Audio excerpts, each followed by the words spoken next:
Hello, thank you for being in a new video. This time I have the Galaxy Z Fold7 with me, and I'm going to tell you what I like the most and the least after testing it. So, as always, let me tell you not to buy the Galaxy Z Fold7 without watching this video.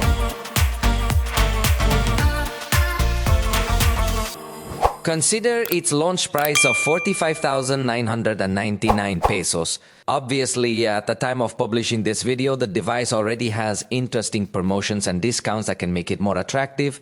But as usual, we will evaluate quite based on that launch price, which is very high. First, let me tell you what I like the most. Clearly, the evolution has been great regarding how thin this device is. It's very lightweight. It's very thin now. So it doesn't resemble two cell phones glued together anymore. Instead, it genuinely appears like a standard device that offers access to a significantly larger screen. Moreover, speaking of the user experience, I must share that the device is incredibly durable. For anyone unfamiliar, this is the device I rely on every single day, and I've never used a case with it. I simply don't prefer using cell phones with cases. Strangely enough, this is the cell phone that I've dropped the most frequently out of all the ones I've used over the past few years. For some reason, it tends to slip, or I'm not sure what exactly happens, but it has fallen, I believe, easily around 25 times. I want you to notice that it indeed has some cosmetic damage, particularly to the frame. Observe how the paint has already peeled off on some of the bumps. Every corner has been impacted. Trust me, it's dropped. It has been well protected and nothing significant has happened to it. There's no damage and the screen is intact. Honestly, I don't think folding phones are fragile. At least this one, which I've tested, performs well and has endured many impacts. It also includes IP48, so it's water resistant. Once again, with this feature, it matches the experience that the traditional flagship format provides. You are quite well covered in that aspect. However, it's important to note that it is not yet completely dust resistant, so you still need to take certain precautions. But overall, I believe we won't encounter too many drawbacks. Regarding the screens, we will discover a generous amount of space. The external screen measures 6.5 inches and the internal screen is 8 inches, offering you plenty of room for interaction. Indeed, the main appeal of this cell phone is that you can be viewing an email and then, with the simple unfolding of the device, you instantly have a much larger viewing area. I find this format truly beneficial and make the most of it. Foldable is what I like the most. In fact, because of the folding format, I forgive it many of the weak points it has, which I will tell you about in a moment. But definitely that this is most attractive, all the space you have on the screen.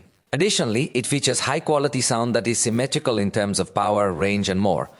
On the hardware level, it is excellent, and it even comes well complemented with impressive software, like standalone application sound, an equalizer, and much more. Trust me, that software truly makes all the difference in the user experience. I have used... At times, you might find an option that enhances the volume gain on content, like a podcast that is too quiet. By activating this option, you can listen to it much more clearly and enjoyably. And the equalizer is something I've also utilized when testing certain speakers or headphones that, for some reason, do not come with their own equalizer in their application. I simply access the system equalizer, and that effectively resolves the issue. Another significant advantage of folding phones, in general, is the ability to take pictures using the rear system. This should be emphasized as a positive feature, especially when you compare with a traditional format cell phone. If you're comparing it to another foldable, the same goes for all. The selfie button is helpful, and that's it. You benefit from the main camera's great quality. The super stable video mode works well, even for selfies, so you'll enjoy shooting action scenes. It also includes a dual recording mode with 4K, allowing you to capture video from both the rear and front cameras simultaneously. Although it's not the top dual recording mode available, the support for 4K resolution significantly enhances the video quality. However, it still doesn't let us adjust the zoom while recording or modify other settings. Nonetheless, Good Lock remains one of the most appealing features of all Galaxy devices due to the extensive customization options it offers. If you have a Galaxy and don't know Good Lock, you're missing out. I have a video explaining everything you can do with Good Lock. Believe me, it helps you a lot to change several areas of the system. It would take me a long time to explain everything, but it's definitely a point. This device is very strong, I'm highly in favor of it. Additionally, it features 5 microphones positioned around it, ensuring that you never experience poor audio recording quality. Plus, it offers support for software updates for a full 7 years, making it a device with a significantly extended lifespan. Additionally, it includes Galaxy and numerous features that will perform excellently with solid system integration.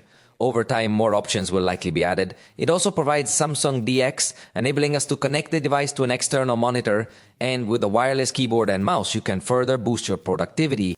Finally, an additional advantage is the Galaxy ecosystem. If you own a headset, a Galaxy Tab, or a Samsung Watch, everything will function together very harmoniously, ensuring smooth interaction between devices. However, let me now share what aspects I didn't appreciate.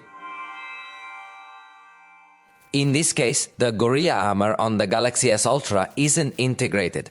The glass effectively prevents reflections, and I can't explain why it's missing on Samsung's priciest device, but present on the Galaxy S25 Ultra. My only guess is that the glass might be slightly heavier or thicker, and this device aims to be as thin as possible. They refuse to wear it. However, the reality is that I am pretty disappointed because in this instance, you will notice the reflections.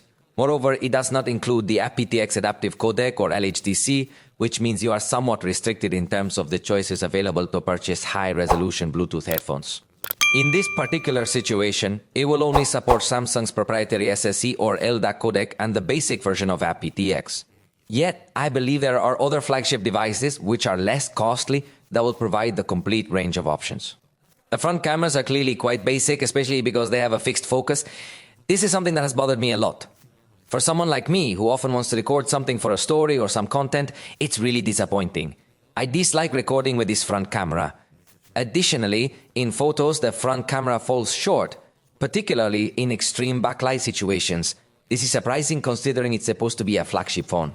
However, we might overlook it since you can take selfie photos using the rear cameras. What is less forgivable though is that it continues to have the same zoom capability as several past generations. The zoom quality is quite poor. Unfortunately, we won't be having a great experience. It offers a 3x optical zoom, yet even without further digital zooming, it doesn't achieve a particularly remarkable level of detail. Additionally, I need to mention that the cameras can easily get scratched, which I find unusual for such an expensive device. I don't believe it's visible on the camera, however, it does have several small scratches that are definitely present. They aren't helpful. The zoom is disappointing everywhere you look. It's an excessive device. I must mention that this device comes with a high price tag, and it primarily offers good quality with its main camera. However, the ultra-wide and telephoto lenses do not perform exceptionally well. As I previously mentioned, this is the device I use personally, yet when I attend a special event where I want to capture great photos, trust me, I avoid using my cell phone. Instead, I opt for other devices that I am currently testing as they deliver better results. Luckily, I have several options, but if you love cell phone photography, this won't satisfy you. Even Samsung software struggles with night photos when lighting is present. I've tried mid-range devices that balance lights and shadows better at night, looking more pleasing. I really don't like it here at all. Additionally, in this particular case, it only lets us register 4 fingerprints, whereas all other cell phones allow us to register 5. The 4400 mAh battery, believe me, is quite insufficient. It's a phone that you're going to need to be charging constantly. I have to charge it both in the morning and at night, and I even have my wireless charging dock so that while I'm in the office I can charge it for some more time. As long as you're able to charge it, you will need to charge it either in your car or at home or basically anywhere. This way, you won't experience the frustration of running out of battery power unexpectedly. Additionally, charging at 25 watts is slow compared to other devices, especially since it's a small battery, so it doesn't make sense. A small battery should charge faster, but here we have neither a large battery nor fast charging. These are the weakest points that I believe need urgent improvement in the next generation. And if you want to use it for gaming, it won't be a very good idea either, because when you record the screen while you are playing, if you want to do some gameplay, the performance is going to drop. It can get quite hot, which makes sense for such a thin device. Just clarifying, I'm not a user who runs video games with extremely high graphics, so that hasn't impacted me. However, if you're a user who desires to play a large amount of content, it's not the ideal choice, but if you've already purchased it, inform me. Please share your thoughts in the comments below. I'd love to hear what you think about it. Did you drop it as often as I did? And if so, did it hold up well?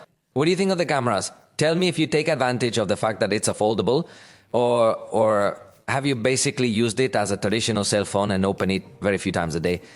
Also tell me if you miss the S Pen, because I miss it a lot. I want to read all your feedback in the comments. For the moment, we have reached the end of this video. If you liked it, you know you can tell me about it, and we'll see you next time.